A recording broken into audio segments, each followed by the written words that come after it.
안녕하세요. 똘스 인사드립니다. 오늘 만날 이야기는 좀 재밌는 이야기예요. 한국은행에서 뉴리츠, 한국형 뉴리츠 사업 모델을 제안했어요. 아니, 국토부도 아닌데 자꾸 이런 짓을 하지? 근데 이거를 좀 부정적으로 볼 게 아니라 제가 내용을 봤는데 상당히 재미있더라고요. 굉장히 논리가 있고 설득력이 있는 리치 계획안이었거든요. 어떤 이야기인지 한번 똘스와 분석해 보자고요. 자, 현재는 뭐 담보대출 받아서 뭐 집 사고 뭐 이게 이제 기본 아니죠. 민간 사업자, 즉 건설사죠. 건설사, 시행사. 그래서 뭐 GS자이, 레미안 같은 민간 대기업 건설사들이 아파트를 지어서 투자를 받는 거예요. 그 투자를 또 막 투자 금액을 엄청 많이 받냐 기본 아닌데 한국형 뉴리츠 얘네들이 제안하는 건 뭐냐면 개인 1인 1인에게 실입주를 제공하고 투자금 한 10% 정도, 예를 들어서 10억짜리면 1억 정도의 투자, 8억짜리면 8천만 원 정도의 투자금을 받아가지고 그 사람을 실입주할 수 있게 해주고 10%만 투자금을 받는 거죠. 그리고 매월 월세를 조금 저렴하게 받는 이런 구조예요. 그러면 이게 어떻게 수익이 되느냐, 이게 어떻게 리치냐, 그 10%가 보증금이 아니라 투자금을 받은 거잖아요. 그래서 10억짜리에서 1억짜리를 받았으면 10년이 지났어. 10년 동안 임차를 보증을 해줘서 10년이 지났어. 그럼 그 집을 이제 재분양을 하거나 뭐 리모델링해서 재분양을 하거나 후분양 할 거 아니에요? 그랬을 때 생기는 이득금, 양도차익이죠. 그 양도차익. 그 투자를 10% 했으니까 10%에 해당하는 만큼의 배당금, 이익금을 거주한 사람한테 지급하는 방식이죠.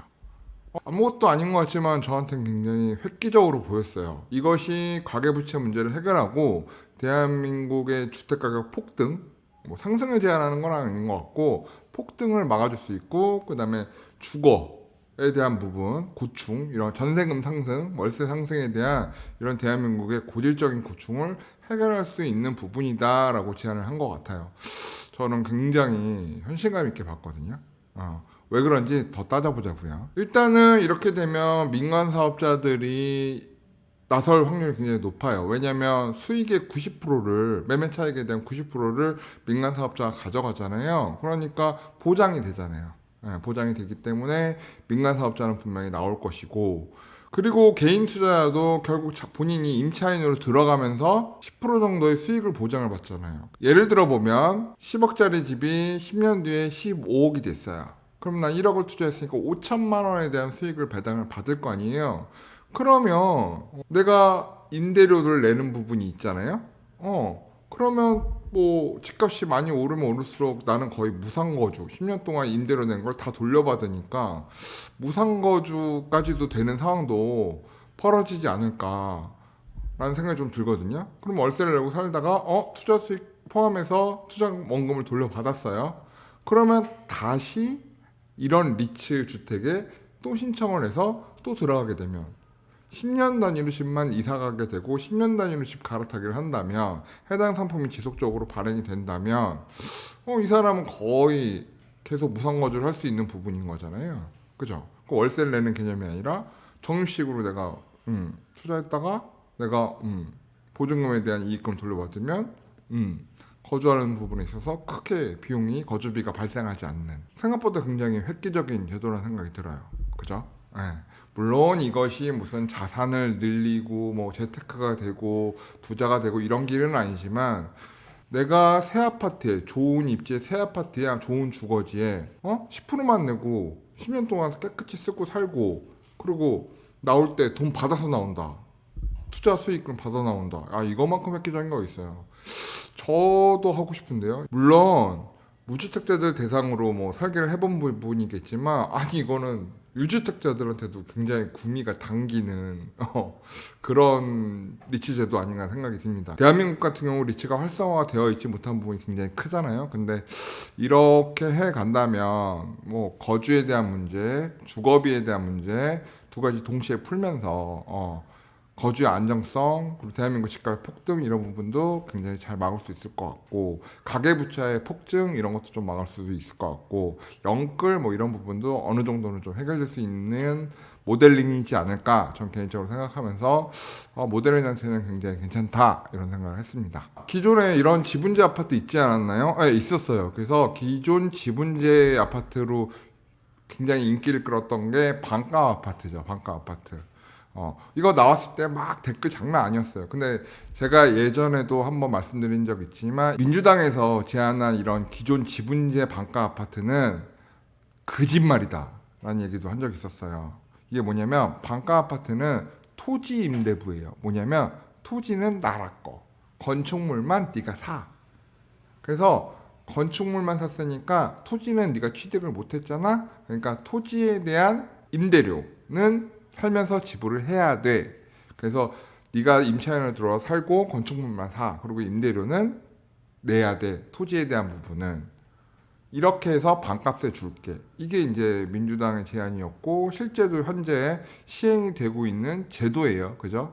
그런데 저는 이게 무조건 실패하는 정책이라고 보거든요. 왜냐하면 아니 돈이 많건 적건 사람들이 생각을 해볼 때 건축물은 감가상각이 일어나는 거고 토지는 오를 거잖아요.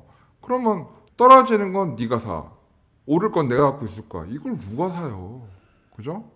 그리고 이거를 환매를 하면 예를 들어서 내가 10년 거주를 하고 환매를 하면 뭐 투자 수익금 이런 거 주는 게 아니라 건축비 냈잖아요. 그거에 대한 이자만 쳐서 돌려준대요. 그럼 집값 오르게 되면 그냥 내가 넣은 금액에 이자밖에 못 돌려받는 거잖아요. 물론 가격이 떨어지게 되면 그조차 받지 못하고. 그래서 이거를 또 반가 아파트 부분을 건축물 부분을 또 사고 팔 수 있게 해준다고 법을 개정하고 있다는데 아니 그거 개정된다고 치워도 누가 이걸 사고 팔아요. 그죠? 예. 그래서 건축물은 점점 노후화될 건데, 그죠? 예. 그래서 이런 부분이 굉장히 말도 안 되는 정책이다 저는 이렇게 생각을 하고 있거든요. 근데 이번에 나온 어떤 지분 소유 일단 10% 얘기를 했는데 아마 이게 정말 실행이 된다면 뭐 20% 투자, 30% 투자도 가능한 아마 모델링이 나오겠죠. 그럼 모델링에 따라서 내가 이익금을 배당을 받을 수 있고 그 10년 뒤 이익금을 받아서 다시 그런 리치 아파트에 들어가면 되고 그렇다면 지속적 거주 안정성도 보장이 가능하잖아요. 그래서 굉장히 효율적인 정책이다라는 생각이 듭니다.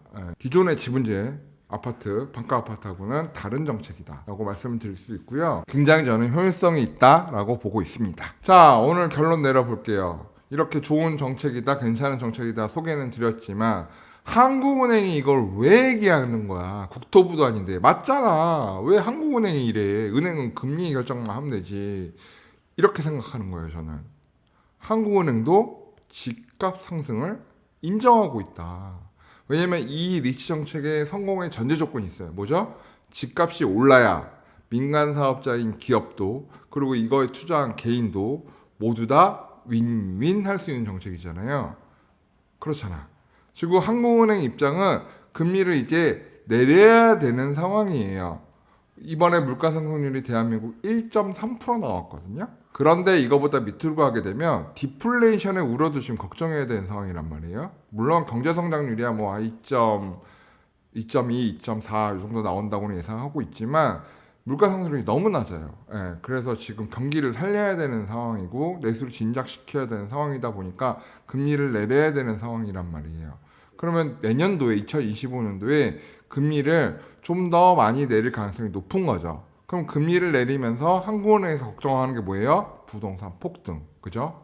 늘 자꾸 그 얘기를 해요. 부동산이 폭등할까봐 우려돼서라는 얘기를 한국은행에서 계속 합니다. 결국 한국은행 총리, 한국은행에서는 자체 분석 결과 한국의 집값이 오를 거다. 금리를 인하하게 되면 집값이 오를 가능성이 굉장히 높고 그냥 오르는 수준이 아니라 폭등에 대한 우려도 있다. 그렇기 때문에 이런 한국형 리츠도 제한을 하고 있다.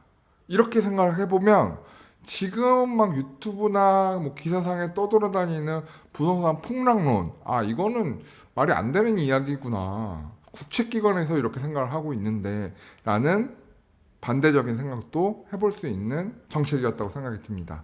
자, 그래서 한국은행도 집값의 상승에 배팅을 하거나 오르는 것에 배팅을 하고 있는 중이다. 그래서 이러한을 제안을 하고 혹시 이 정책이 정부에서 혹은 국회의회에서 받아들여진다면 금리를 인하하는데 좀 더 수월할 수 있겠다. 뭐 이런 생각을 하는 것 같아요. 그죠?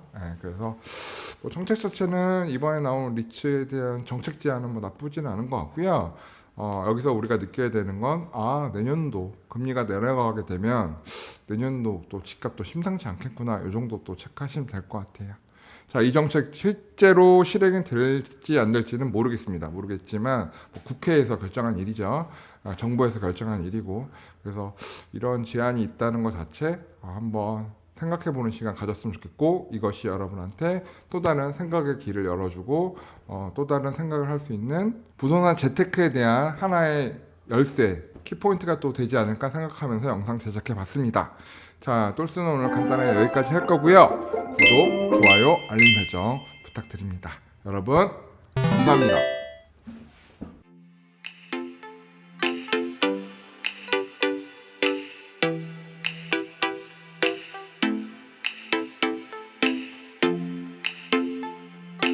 오늘의 영상 도움이 되셨나요? 구독과 좋아요는 저희에게 큰 힘이 됩니다. 오래오래 우리 함께해요.